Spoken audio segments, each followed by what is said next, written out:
Good morning. It's really early, and I'm just at Perth railway station. I've had a week of training, and God, it's taken me about up to 2 hours to get from where we live to Joondalup, which is I think it's about 40 kilometres away. So it's been good. It's been long because I've had obviously some really long days, and but it has been quite enjoyable. As you can see, the clothes are a little bit different. I don't need to be wearing shirt, trousers, formal wear. I'm sort of wearing more casual. I'm working within the same company but a different brand. So I suppose this brand is more young person's brand. So a manager again, but it's a completely different kettle of fish really. But I will let you know sort of as I go along exactly what I'm up to. My wounds, if you like, have more or less healed. And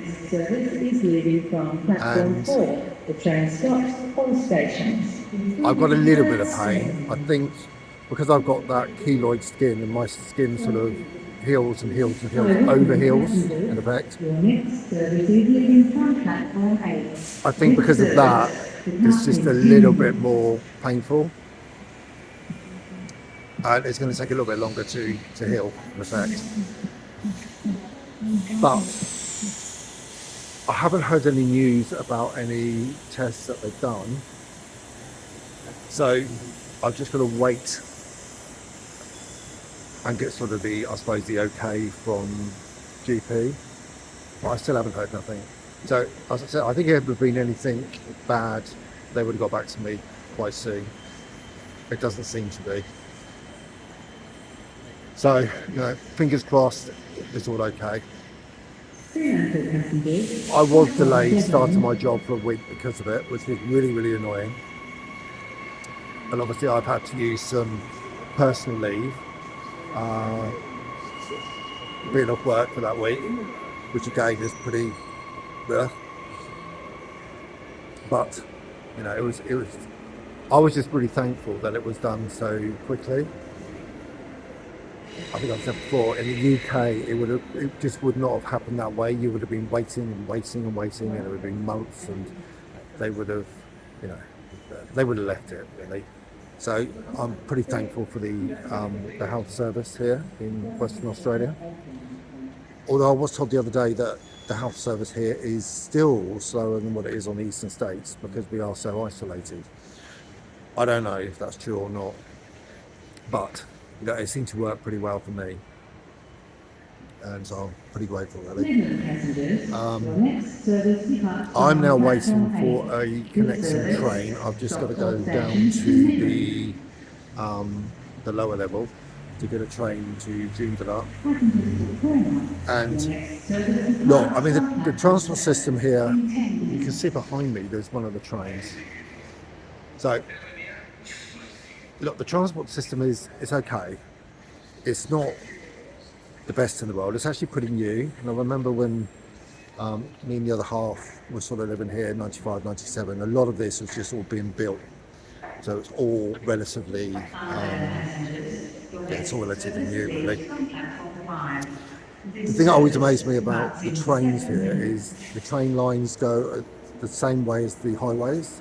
So they're right down the middle. So as you're on the train, you see all the cars on either side, which is a little bit weird because it's not something you get in the UK.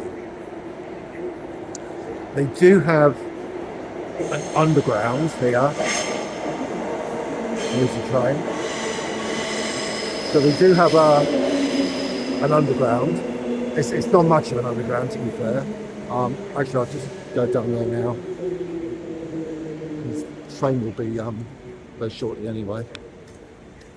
So go down. So you go basically down into the depth, not as far as you would in London, to be fair. Well, I'm going to get the next connecting train. So there's been 2 trains.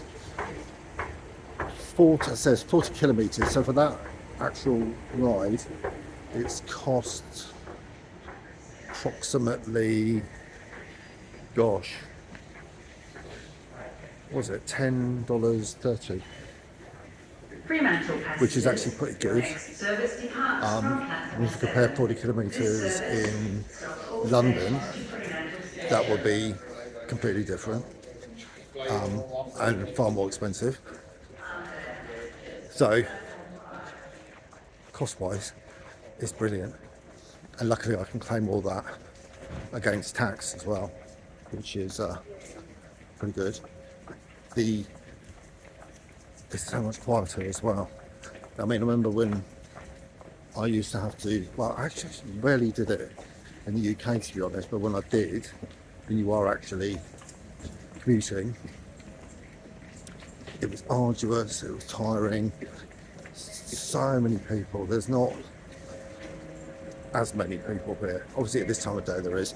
Come any other time, like yesterday I started a bit later, there was virtually no one at all.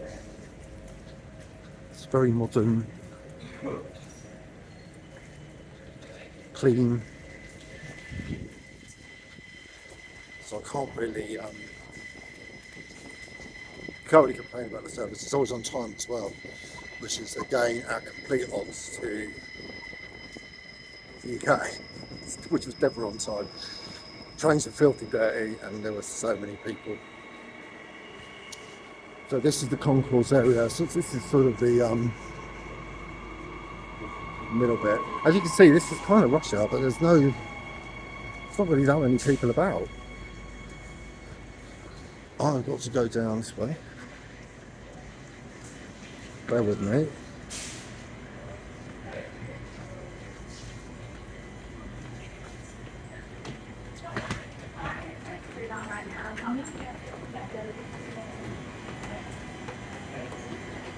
The train I'm getting on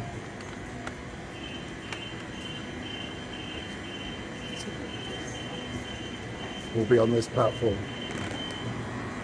See what it is actually. Because it's a bit busier.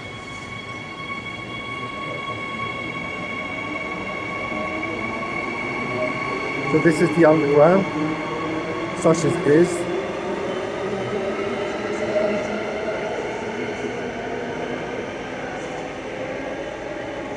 There you go, Perth Underground.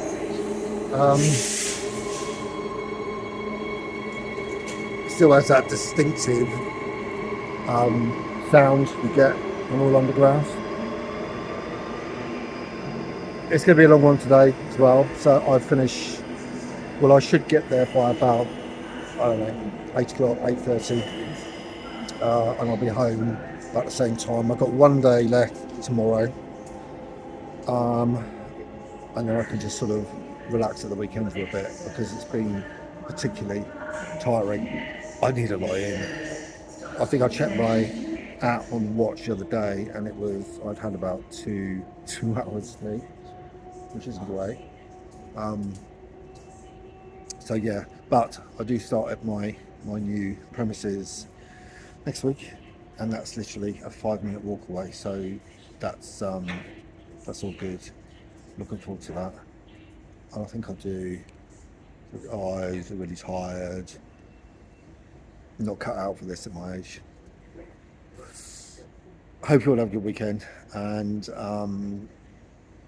I'll try and get a written blog done next weekend if I can. I should have a bit more time on my hands without all this travelling, because you could be travelling sort of, up to 5 hours or more a day. So, and I was actually going to take a job in Joondalup. So it's lucky I didn't, because I don't think I could have coped with it at my age now. I don't need to be working that hard. So, yeah, need to take it easy more. So, anyway, have a good one. Cheers for now. Ciao.